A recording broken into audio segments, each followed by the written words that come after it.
Добро утро, мили гости! Добре дошли! Надявам се, че сте набрали билки и ние вече успяхме да наберем рано сутринта преди изгрев слънце. Нашето слънце изгря.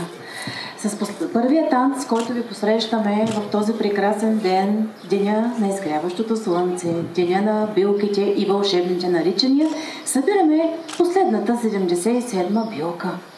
След това ще ви поканим в нашето село Игликово, за да видим какво се случва след като се събудят селяните или гражданите на селото.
И защото Елюден е наречен и летен и наш ден.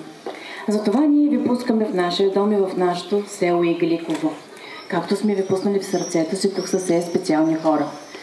А тези хора, които виждате тук до страната, строени с нашите родители, те вече са селени на селото. Така че за една крачка пред вас. Ами искам да ви поканя в село. Заповядайте.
ръка, заповядайте, давайте напред смело, тук се вижда още по-добре. Как се казва? Билкарки, които са събрали билки вече и са набрали. Те знаят много неща за билките, който иска може да ги попита. И продължаваме нататъка, където ни очаква фермата на село Игликово. Какво е село без ферма? Готови ли сте да видите фермерите какво ще ни покажат? Да покажем при попляскане, че сме готови.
Първо трябва да измием вимето. Не с топла вода. Я смени менчето да си вода.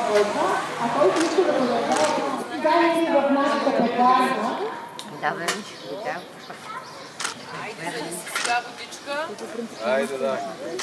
Така. Така. Добре, добре. Хайде сега да сменим менчето с водата с менчето за млякото. Добре. Айде да видим.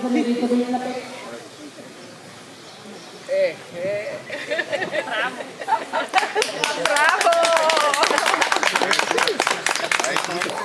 Нашите майстори през слънце пресяха, сложиха млекце, даже яйце и забравиха моя песна късота.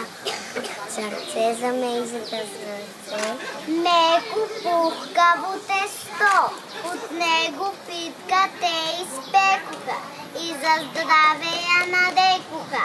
Да има много топлина и радост нашите сърца. Браво! Браво! Браво!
Браво!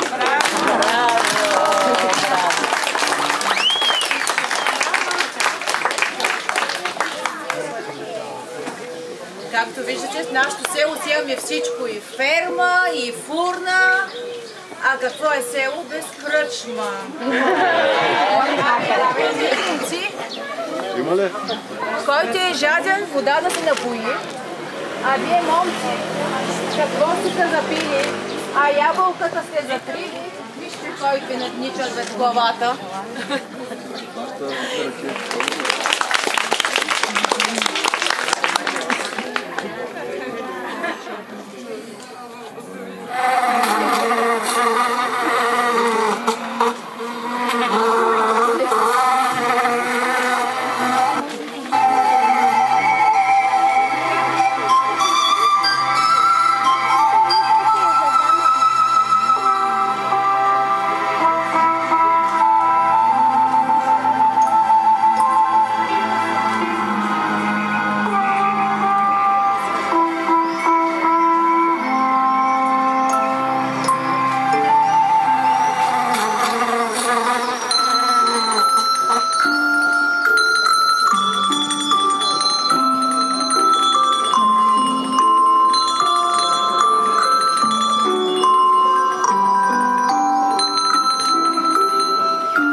Нашата нова книжка.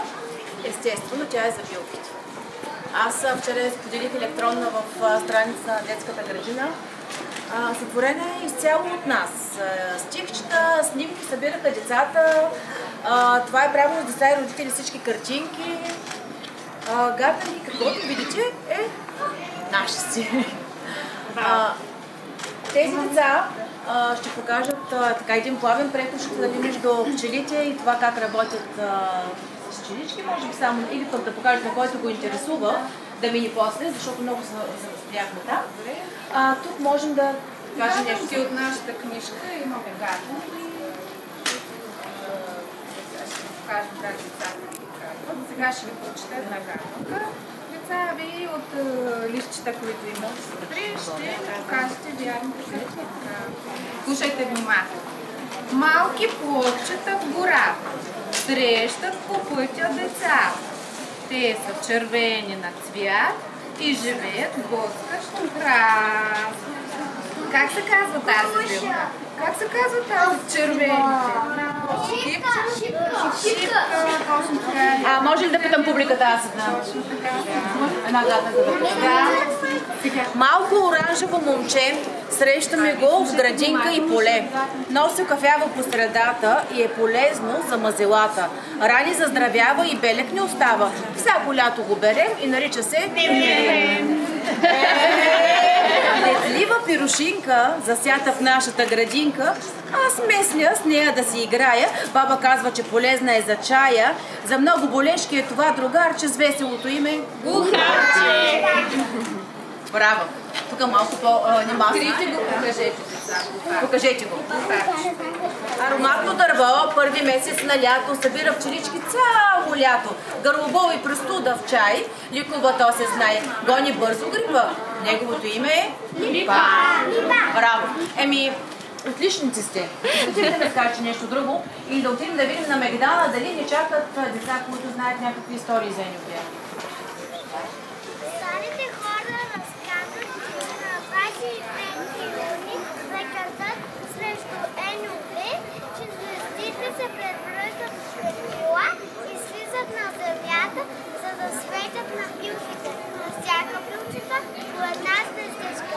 Така се появяват лечебните билки. Преди много години хората по българските земи познавали вълшебните сили на някои растения, да даряват здраве. Тези лековити растения народът повече назовало с хубавата старобългарска дума биле или билка. Хората, които изкривали билки, знаха билкар. Малко сме хайде билкар, как съм пеят имената на билките.